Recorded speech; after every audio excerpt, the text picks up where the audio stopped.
Ever get that feeling, like when the people around you are always agreeing, always nodding along? Hmm. It's almost like they're not giving you the full picture. Yeah. Or have you ever like totally brushed off someone who just disagreed with you on something and then later Hmm. you kind of realize, hold on, they actually had a point there. Oh, yeah, for sure. Happens all the time, right? Totally. Yeah.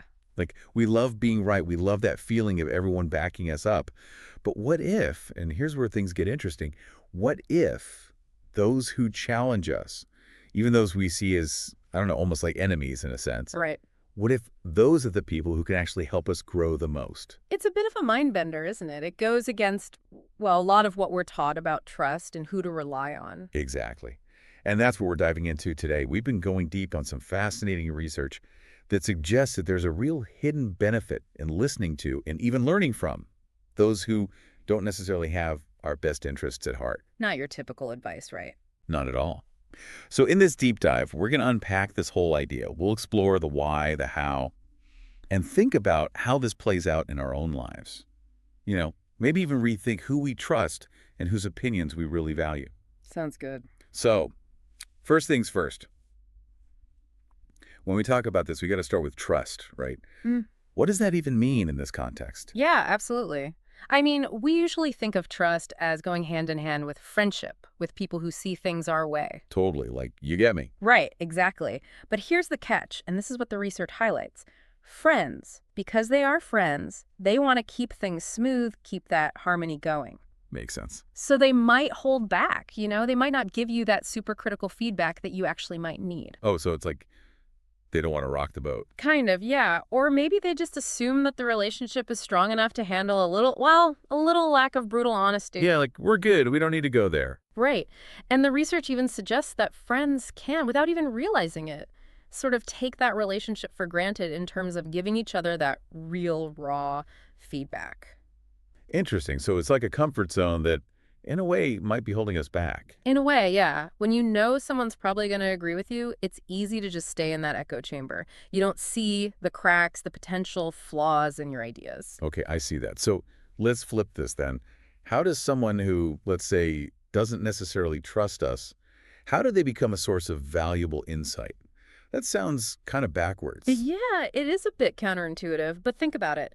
Someone who doesn't trust you, they're not playing the same game, right? They don't need to maintain a certain image with you. Oh, so there's a different kind of honesty there. Exactly. They're less likely to sugarcoat things, less likely to manipulate through fake agreement. Their motivations, even if they're not in your favor, are at least straightforward, predictable. So less fluff, more straight talk, Mm. even if it's a little rough around the edges. Exactly. Someone who doesn't like your idea, they're going to tell you. And their feedback, even if it's blunt, can highlight weaknesses that your friends might just politely avoid. Interesting. So in a way, their lack of trust in you. Can actually work to your advantage. And here's another layer, right? What if their goals, for whatever reason, line up with yours on something? Oh, yeah.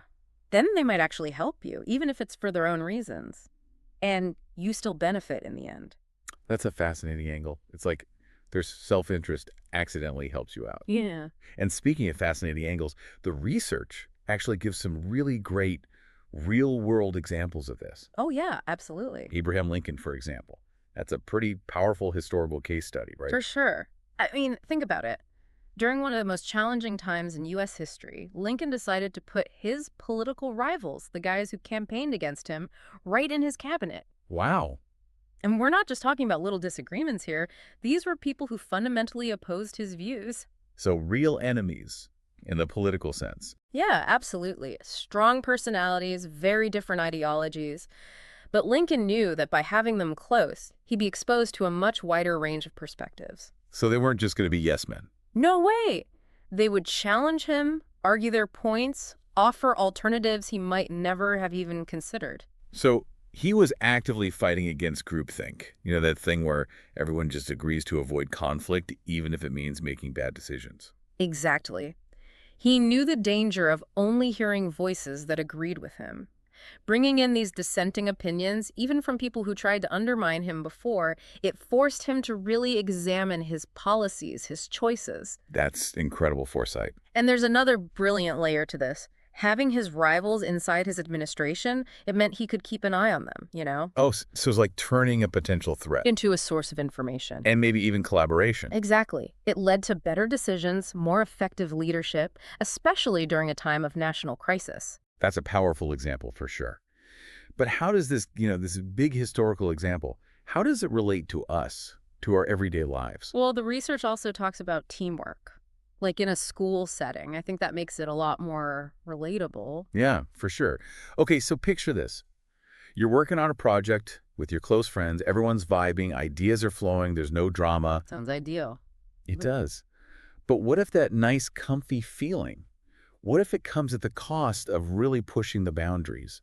Like maybe no one wants to criticize each other's ideas because they're all friends. Right. You might end up with something decent, but not the absolute best it could be. It's like everyone's playing it safe. Exactly. Now, imagine a different situation. You've got this classmate, someone you don't really click with, maybe even someone you kind of see as an enemy in this project context. Right. And they're in your group. They're going to challenge you, question your ideas, maybe even suggest completely different approaches. And it's not personal, it's just how they think.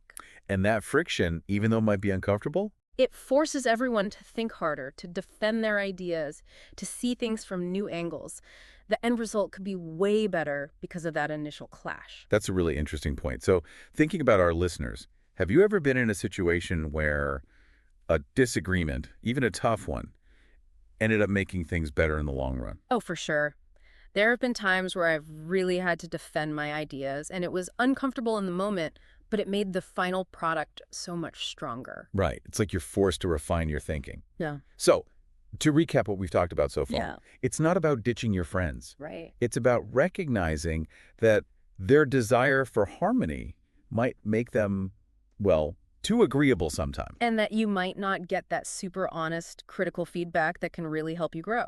On the flip side, those who don't necessarily have your best interests at heart, those enemies, in a broader sense, they can actually be surprisingly helpful. They're straight shooters, no sugarcoating. Their motivations are clear, and they're not afraid to challenge you. We saw this with Lincoln, right, on a huge historical scale. And we saw it in a more everyday situation with the school project example. Exactly. The key takeaway, though, is that it's not about actively seeking out enemies or creating conflict. It's about being open to different perspectives, even those that might initially make us uncomfortable. It's about having the humility to realize that good ideas, valuable insights, they can come from anywhere, even from those we might initially dismiss. So for our listeners out there, think about how you can apply this in your own life. Are you really getting honest feedback from the people you trust?